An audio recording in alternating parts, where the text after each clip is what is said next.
उन्होंने कहा कि आमिर खान ने पीके बनाई, हिंदू देवी देवताओं का मजाक उड़ाया और हिंदुओं ने आमिर की पीके को बॉक्स ऑफिस पर सुपरहिट बना दिया। देखिए मैं आपको बताऊं रजत जी, मैं उनकी बात पे ऐसा कहा उन्होंने? जी नहीं नहीं।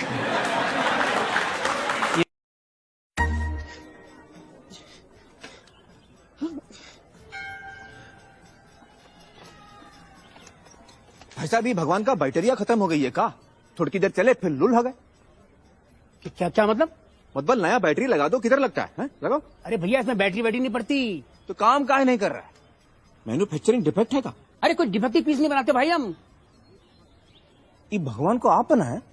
जी हाँ, अपने इन हाथों से। आप भगवान को बनाया कि भगवान आपको? भैया भगवान ने हम सबको बनाया है, हमने तो सिर्फ इनकी मूर्तियां बनाई है। काहे बनावा तो उसकी मूर्त? ताकि हम इनकी पूजा कर सकें, अपनी सुख दुख की बातें कर सकें। करे भीतर ट्रांसमीटर फिट है का? भगवान तक बात पहुंचत कैसे है? हा? अरे भगवान को किसी ट्रांसमीटर की जरूरत नहीं पड़ती, वो डायरेक्टली सुन लेता है। डायरेक्टली सुनत है तो फिर ये मूर्त की क्या जरूरत है? अरे क्या करूं इसका यार, धंधा बंद करवाएगा क्या? मुझे लगता है उनको गलत कोट किया गया। उनका जो एग्जैक्ट सेंटेंस है वो ये है कि जिन हिंदुओं के देवी देवताओं का मजाक उड़ाया गया, उन्हीं हिंदुओं ने पीके को बॉक्स ऑफिस पर सफल बनाया। उन्होंने कहा आमिर को तो शिकायत होनी नहीं चाहिए इस मुल्क से कोई। मुझे तो कोई शिकायत नहीं है। मुझे शिकायत है ही नहीं और मैं जावेद साहब की बात से सहमत नहीं हूं। मुझे लगता नहीं कि राजू जी जो फिल्म के डायरेक्टर हैं, जो लेखक हैं, या अभिजा जोशी जो इस फिल्म के लेखक हैं पीके के, ना उनके मन में कभी ये बात थी, ना हम जितने एक्टर्स थे उसमें, अनुष्का, मैं, बमन ईरानी, हम जो फिल्म बना रहे थे उसमें किसी भी मजहब का हमने मजाक नहीं उड़ाया। पहले और ले लूं। स्वामी जी मेरा आग्रह है आपसे, अगर आप अपना जवाब थोड़ा छोटा रखें क्योंकि हमारे पास वक्त बहुत कम है, कई मसलों पर हम चर्चा कर पाएंगे। अगला सवाल मेरा आपसे है, जो मैं आपसे बहुत विनम्रता से पूछना चाहता हूं। क्या आज आपको लगता है, चाहे आप राम की बात करें, कृष्ण की बात करें या साईं बाबा की बात करें, इनमें से किसी की भी पूजा नहीं होनी चाहिए? जी, लेकिन ईश्वर की प्रतिमा, परमात्मा की प्रतिमा बता करके वो साईं की मूर्ति की करें तो बहुत ही गंदा, गलत है। और राम और कृष्ण की भी करें तो ये राम और कृष्ण के साथ भी अन्याय है।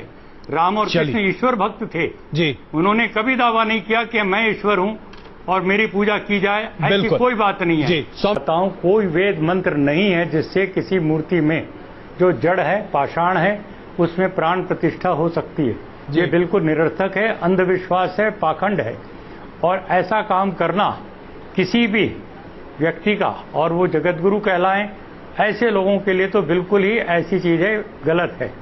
मैं बड़ी विनम्रता से फिर कहना चाहता हूं, यदि प्राण प्रतिष्ठा आप करने का दावा करते हैं तो बताइए वो वेद का कौन सा मंत्र है जिसके उच्चारण से प्राण प्रतिष्ठा होती है? नंबर 1 वेद। दूसरी बात, उस प्राण प्रतिष्ठित राम की, कृष्ण की या किसी की भी देवता भगवान की मूर्ति प्राण प्रतिष्ठित हो जाने के बाद क्यों नहीं खाना पीना बोलना चलना शुरू करती? जरा प्राणवान होने का थोड़ा सा तो परिचय दे। वो आपने बता दिया वो प्राणवंत हो गई मूर्ति जी। अब उसके बाद आपने लोगों की भीड़ इकट्ठी की और परमात्मा का अवतार पूजो जी, ये कह करके चढ़ावा इकट्ठा करना शुरू किया। ये एक दुकान है, व्यापार है, झूठ है, धोखा है। स्वामी इसलिए मैं कहना चाहता हूँ हमें सनातन धर्म की पावन परंपराओं को याद करते हुए जो आदि शंकराचार्य ने जो मूर्तियां तोड़वाई, उन्होंने जैनियों की मूर्तियों को उन्होंने हटवाया और उन्होंने कहा ये सब मूर्ति पूजा बंद होनी चाहिए। मैं आदि शंकराचार्य का, मैं नहीं, महर्षि दयानंद ने जो बयान किया, जो उनका बखान किया है जी, मैं नतमस्तक होता हूं आदि शंकराचार्य के बारे में। मैं कहना चाहता हूं स्वामी जी, हमारे देश में मूर्ति पूजा नहीं थी। बिल्कुल स्वामी जी, करते हैं। स्वामी अभिदेवेश ने हर सवाल का सफाई से बेबाकी से जवाब दिया। मैं पूछना चाहता हूं, आप मूर्ति पूजा में मानते भाई साहब? जी मानते हैं। क्यों, आपको लगता नहीं गलत है? आप क्या हिंदू है? जी।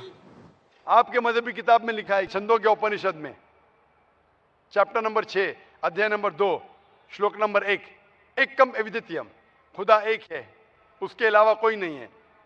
लिखा है श्वेता उपनिषद में, अध्याय नंबर 6, मंत्र नंबर 9, नाचस्य कसी जनिता न चदीपा।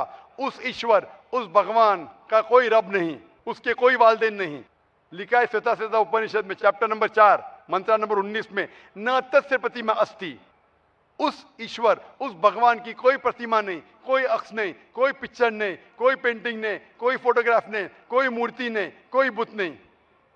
लिखा है यजुर्वेद में चैप्टर नंबर 32 वर्ष नंबर 3 में, मंत्र नंबर 3 में, न तस्य प्रतिमा अस्ति। उस ईश्वर, उस भगवान की कोई प्रतिमा नहीं, कोई अक्ष नहीं, कोई पिक्चर नहीं, कोई पेंटिंग नहीं, कोई फोटोग्राफ नहीं, कोई बुत नहीं, कोई मूर्ति नहीं।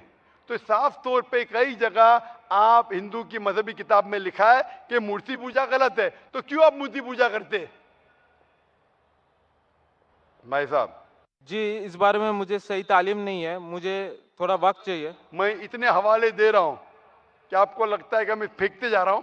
हवाले के हवाले दे रहा हूं, आप नोट कीजिए जी। आप लाइब्रेरी में जाइए, आपको वेद नहीं मिलता है तो हमारी लाइब्रेरी में जाओ, इस्लामिक रिसर्च फाउंडेशन। हमारे इस्लामिक रिसर्च फाउंडेशन में आपको वेद का तर्जुमा मिलेगा, महाभारत का तर्जुमा मिलेगा, भगवत गीता के कम से कम 30 तर्जुमे मिलेंगे। हमारे पास कंप्यूटर सॉफ्टवेयर है, आप क्या जानना चाहते हैं? वेद के ऊपर बटन दबाओ, मिलेगा आपको। किधर लिखा है मूर्ति पूजा हराम है? बटन दबाओ, कंप्यूटर में निकलेगा बाहर। वेद के कंप्यूटर सॉफ्टवेयर है, बाइबल के कंप्यूटर सॉफ्टवेयर है, कुरान के कंप्यूटर सॉफ्टवेयर है, हदीस के। तो मैं आपसे दरखास्त करता हूं कि आप रिसर्च कीजिए कि खुदा एक है, रिसर्च कीजिए कि मूर्ति पूजा गलत है, रिसर्च कीजिए कि आखिरी पैगंबर मोहम्मद सल्लल्लाहु अलैहि वसल्लम है। और मैं दुआ करता हूं कि आपको हक जल्दी मिलेंगे ताकि आप इस दुनिया और आखिरत में सफलता पाए। शुक्रिया।